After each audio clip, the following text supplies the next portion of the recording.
Je suis à l'hôtel-motel La Vigie à Matane pour la consultation publique concernant le redécoupage électoral qui est proposé. Dans cette proposition, on se rappelle qu'on veut abolir la circonscription d'Avignon, la Métis, Matane, Matapédia et séparer en deux les MRC de la Matanie et de la Matapédia pour les envoyer dans deux circonscriptions différentes, dont Gaspésie, Île-de-la-Madeleine, Lestigouche et Rimouski-Matane. Donc, je me suis entretenu avec les commissaires qui ont présidé la consultation publique et avec la députée de la circonscription, Christina Michaud, et la mairesse d'Amqui, Sylvie Blanchette. Je suis en compagnie des commissaires qui ont présidé la consultation publique, M. André Blais et M. Louis Mascotte. Bonjour, messieurs. Bonjour. Bonjour. Donc, vous faites plusieurs belles grosses journées ces temps-ci pour des consultations publiques concernant le redécoupage électoral. Pourquoi c'est important de faire ces consultations publiques-là? C'est important parce que la loi le requiert. Et si la loi le requiert, c'est parce qu'elle veut éviter que la carte électorale découle uniquement de considérations politiques ou de considérations technocratiques. La façon dont le travail est distribué, c'est qu'une commission composée de gens neutres, non engagés politiquement, aucun député, aucun sénateur ne peut être nommé commissaire. On fait un travail de délimitation qui est fondé sur à la fois la considération des chiffres de population et aussi d'autres facteurs comme les conditions du terrain et la superficie de la circonscription et ainsi de suite. Maintenant, ce travail-là, il est soumis, il est rendu public et le public est invité à présenter ses observations là-dessus. Par la suite, la commission va se réunir, va considérer toutes les observations qu'elle a reçues et va essayer de parvenir à un découpage qui soit davantage propre de ce qui correspond aux conditions maximales. Et ultimement, les députés pourront formuler des objections, c'est la dernière étape, et la commission devra trancher en dernier lieu. Avez-vous d'autres choses à rajouter? C'est un travail intéressant pour nous, en tout cas. C'est de commencer à de regarder la loi, puis en fonction de la loi, d'essayer d'arriver avec une première proposition qui nous semble la plus cohérente possible. En discutant, nous sommes les 3 membres de la commission, de faire une proposition, puis ensuite, bien, de soumettre ça à la critique. Là, il y a beaucoup de critiques un peu partout. Les gens, bien souvent, quand on change les choses, ne sont pas trop contents. Donc, c'est important pour nous de bien écouter les arguments. C'est pas parce qu'on change quelque chose qu'on devrait dire que c'est nécessairement mauvais ni bon. Donc, je pense de voir quelles sont les réactions des gens, c'est important. En même temps, on sait que parfois, il faut faire des changements, puis parfois aussi, ça peut déplaire un peu, mais c'est important de bien considérer tous les arguments que les gens peuvent avoir. De trouver un juste milieu dans tout ça. Justement, vous recevez beaucoup de commentaires, vous allez en recevoir encore beaucoup. Comment vous recevez ça, tous ces commentaires-là? Je pense qu'une personne qui n'est pas capable d'endurer la critique n'a pas sa place au sein d'une commission de délimitation électorale, tout simplement parce que moi, ça fait à peu près 40 ans que je suis ce genre d'exercice-là, et toutes les fois, c'est la même chose. Comme l'a dit un de mes collègues dans un livre qu'il a consacré au processus, il dit très, très peu de personnes se présentent devant les commissions de délimitation pour applaudir le travail des commissaires, tout simplement parce que si les gens viennent, c'est parce qu'ils ne sont pas satisfaits. Alors, il faut accepter la critique, il faut accepter qu'on n'est pas infaillible non plus, que des réalités locales ont pu nous échapper. Et c'est l'objet de ces consultations publiques-là, activer une sorte de synergie entre la commission indépendante et le public, qui, il faut le dire, est largement un public composé de députés, de maires, de préfets de MRC et quelquefois de personnes du grand public. Et là, de voir des gens, là, justement, qui viennent donner des commentaires, est-ce que vous trouvez ça quand même valorisant de voir quand même que les gens s'intéressent à leur circonscription, s'intéressent à leur milieu? Oui, pas très surpris. Je crois qu'il y a beaucoup de gens qui s'intéressent à leur milieu.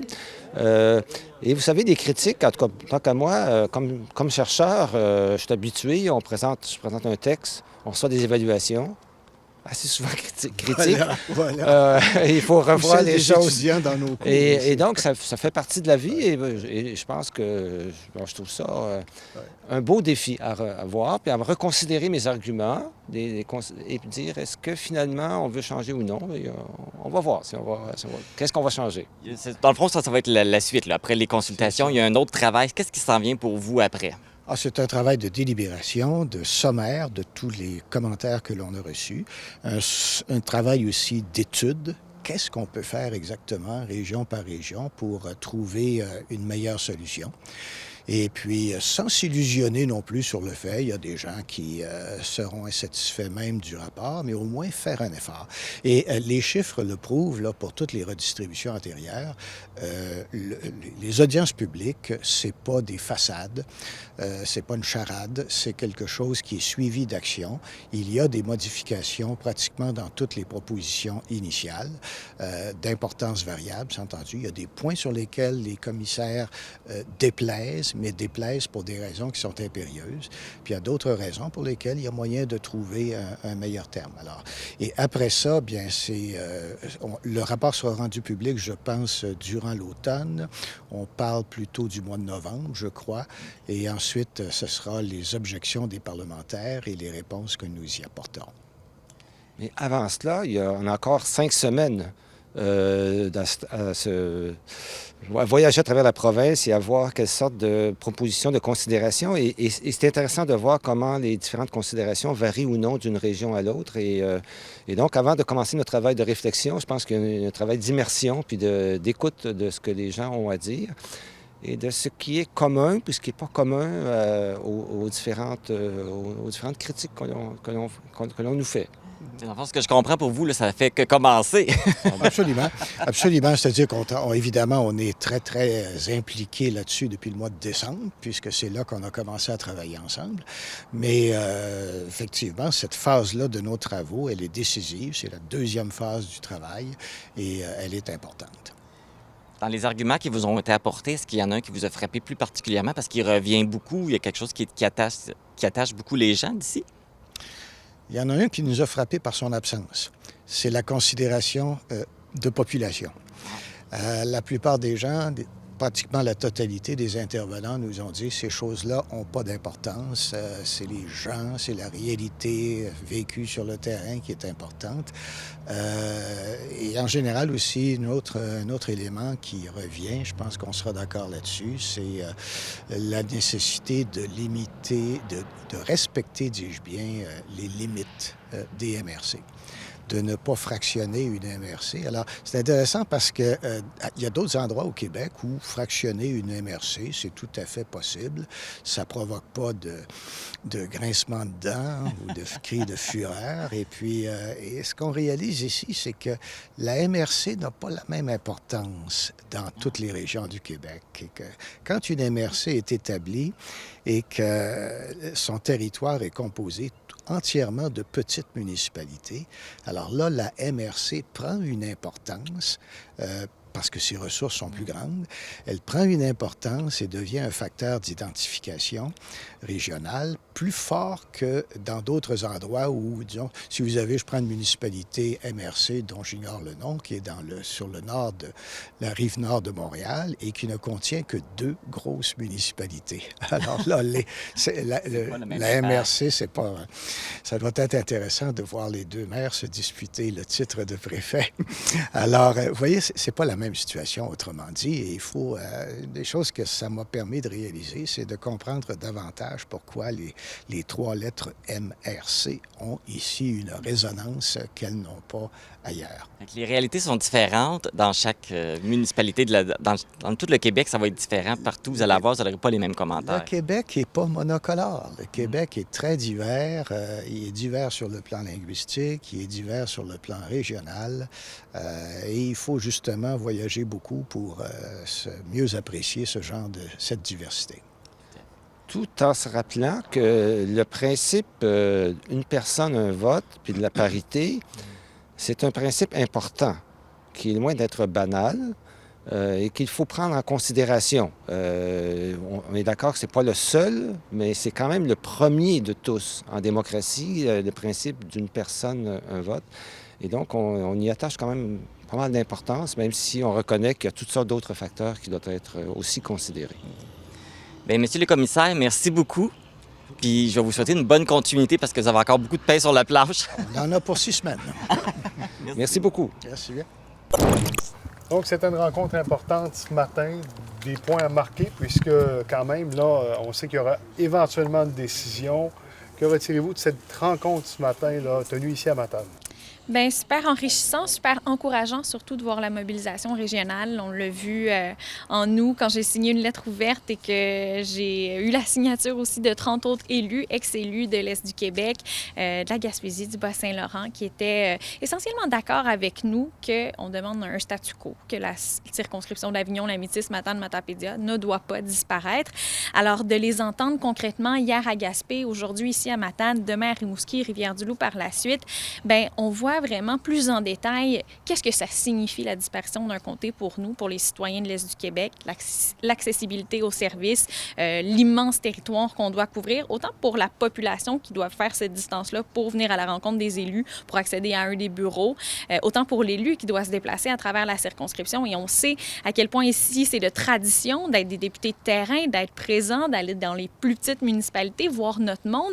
Alors ça, c'est important aussi, puis c'est important pour moi, en tout cas, de le démontrer à la commission aujourd'hui, de peut-être donner un visage plus humain, plus concret de la réalité terrain, parce qu'on regarde la carte, oui, ça a l'air un peu plus grand que le reste du Québec, l'Est du Québec, mais quand on n'est jamais venu ici, on ne sait pas vraiment les distances qu'il y a entre les communautés et les communautés naturelles, les communautés d'intérêt qui se sont formées, comme les MRC, par exemple, ou des villages qui sont plus rapprochés, qui se sont formés des liens entre eux, qui ont tissé des liens très, très serrés, qui partagent des ressources aussi. On peut avoir deux petites municipalités qui vont partager le même directeur général, la même ressource en loisirs, le même service de pompiers aussi. Alors, c'est des éléments qu'on doit prendre en compte, pas seulement l'élément démographique. Et je suis consciente que la commission a tous ces éléments-là à prendre en compte et qu'elle l'a probablement fait avant d'arriver avec une proposition. Mais quand même, on ne peut pas s'empêcher, quand on regarde la carte qui nous est proposée, de penser peut-être que le calcul était plus mathématique que tous ces éléments-là. Et c'était notre mission aujourd'hui, autant les élus municipaux, les préfets que moi, de démontrer ces éléments-là. Est-ce que vous auriez aimé avoir d'autres appuis que les maires, préfets et autres? Bien, ce que je disais à la commission un peu plus tôt ce matin, c'est que d'avoir, une députée fédérale, d'avoir le président de la table des préfets, des élus municipaux du Bas-Saint-Laurent, hier à Gaspé, le président des préfets de la Gaspésie, essentiellement, à peu près toutes les personnes sont entendues, autant les Gaspésiens que les Bas-Laurentiens. On a eu des maires de municipalités. Alors, et quelqu'un est revenu avec cet argument-là aujourd'hui. Ça s'est fait très rapidement, tout ce processus-là. C'est pas tout le monde qui est au courant. La première décision a été rendue publique là, au premier jour des vacances de la construction. C'est pas toute la population qui est au courant, mais je pense qu'il y a une certaine confiance envers les élus de dire, aujourd'hui, ils sont là pour nous défendre et on est d'accord avec eux. On n'a qu'à aller chercher un café ici à Matane, pas trop loin, et jaser avec des citoyens qui nous disent ça n'a pas de bon sens, cette proposition-là. Alors, je sens qu'on est quand même on a une belle fonction de représentation, justement, de ces citoyens-là et de leur opinion par rapport à ça. Sénateur Forest, signataire de votre lettre, c'est une signature importante dans le processus? Absolument. Agréablement surpris. Faut pas...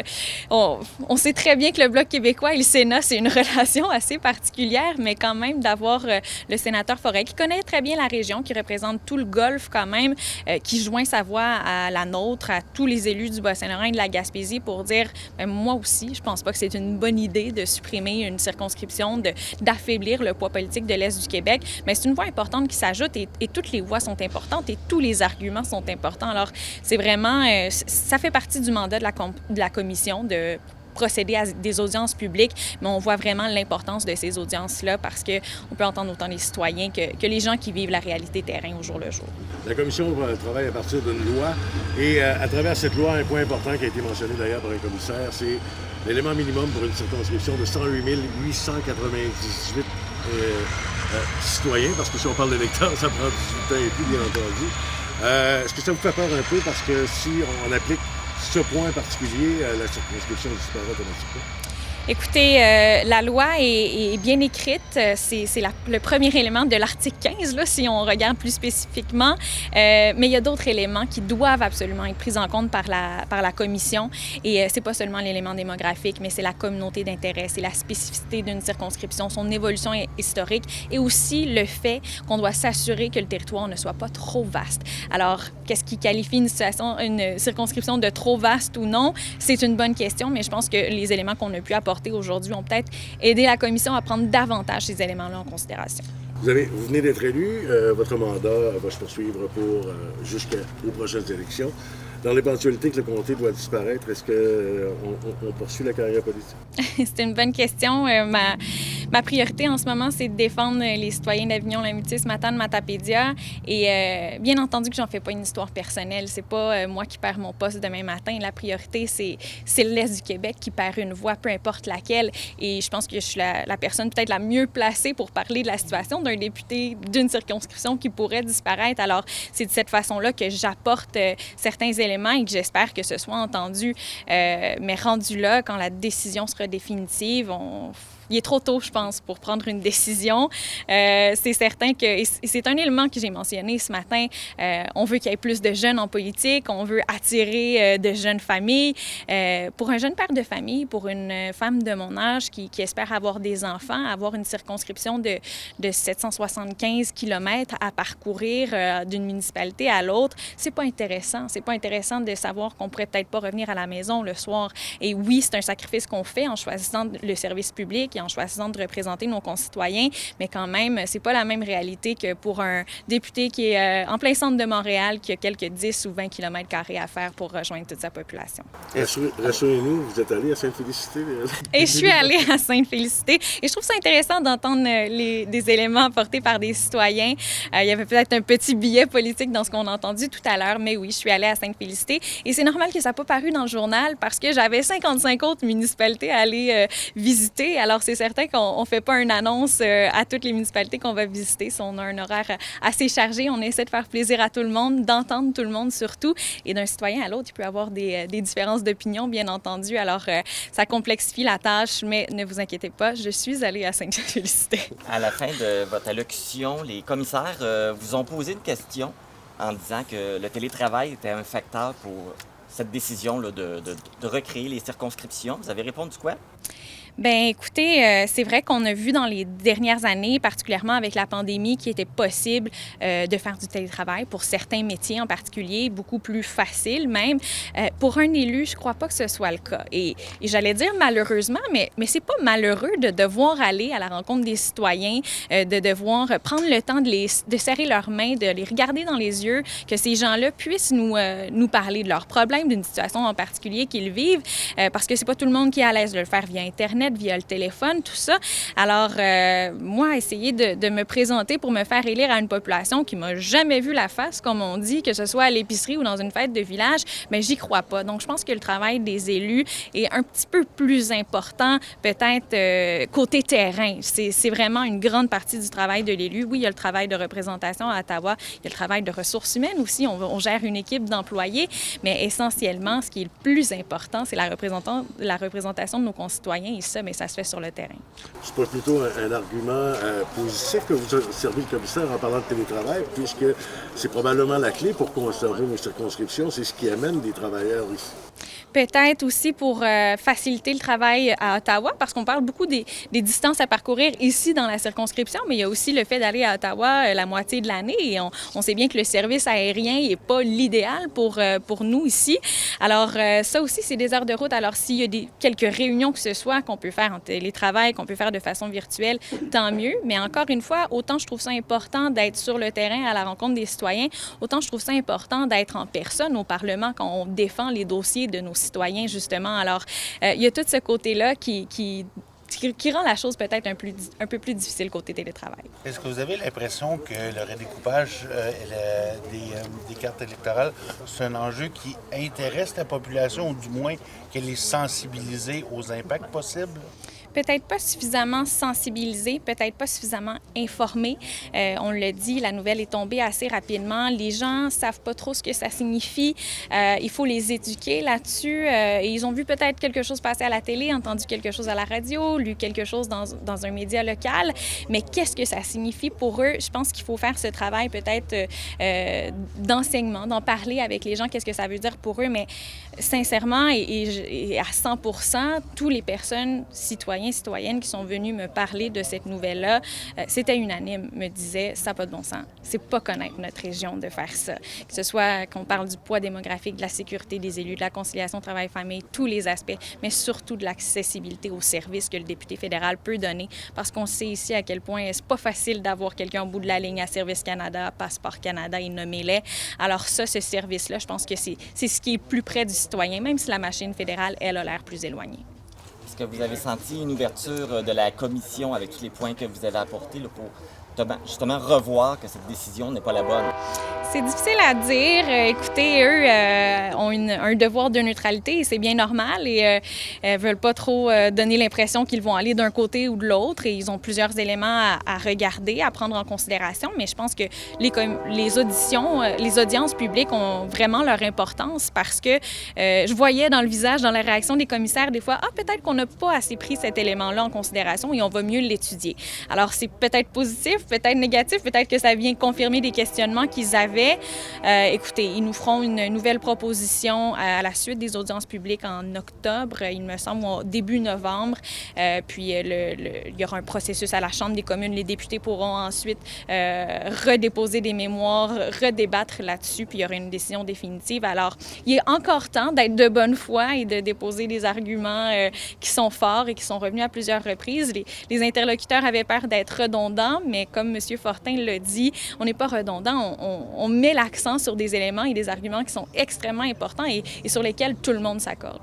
Donc, selon vous, les dés ne sont pas joués encore? Les dés ne sont pas joués encore. Écoutez, en 2012, la proposition était la même. On proposait de supprimer la circonscription que je représente aujourd'hui.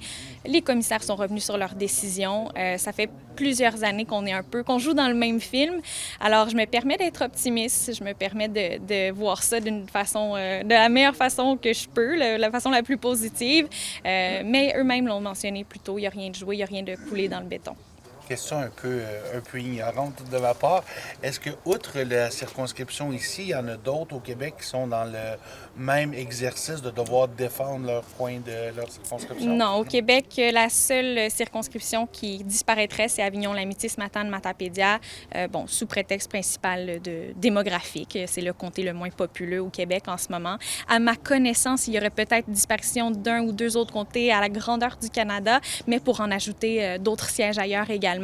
Et les législateurs, ce qu'on a fait au Parlement, en fait, au printemps, c'était de dire, c'est non négociable, il y aura 78 comtés au Québec parce que le directeur général des élections avait proposé que le Québec descende à 77 sièges et ça avait soulevé un tollé. On s'est dit non, c'est impossible. Alors là, la commission propose de faire disparaître Avignon-Lamitis-Matane-Matapédia, mais pour compenser, d'en créer un autre dans les Laurentides. Alors pour eux, ils respectent ce 78 comté-là obligatoire, mais Avignon-Lamitis-Matane-Matapédia serait le seul qui disparaîtrait au Québec.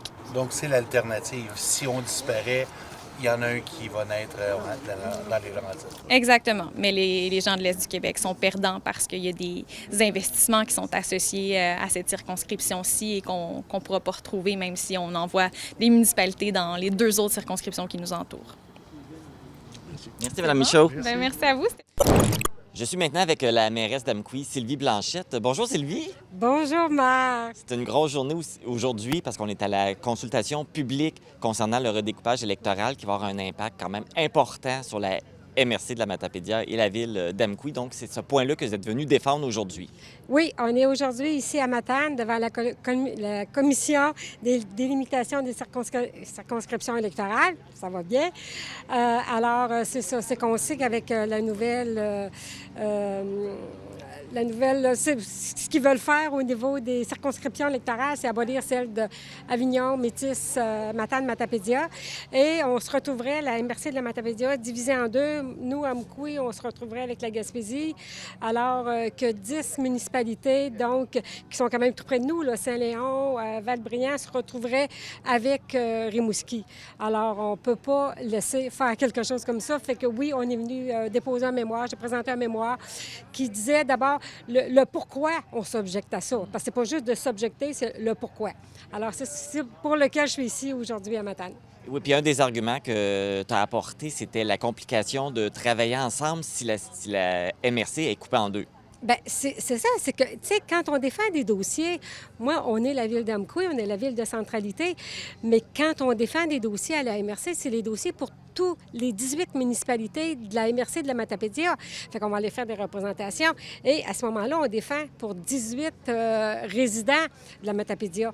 Alors, si on se retrouve la Matapédia divisée, on veut nous diviser nous-mêmes, c'est que quand on va avoir un dossier à défendre pour Val-Brillant et pour Amkoui, Amkoui est à la Gaspésie, Val-Brillant est avec Rimouski. Fait que là, ça te prend 2 députations qu'il faut que asseoir ensemble, c'est déjà là, ça, c'est pas évident parce que c'est ça, c'est qu'on peut pas à ce moment-là, puis ça va être, bon, bien, Amkoui, ça va être à Amkoui, ça va être à Val-Brillant, ça va être à Sébec, ça va être à Cousapscal.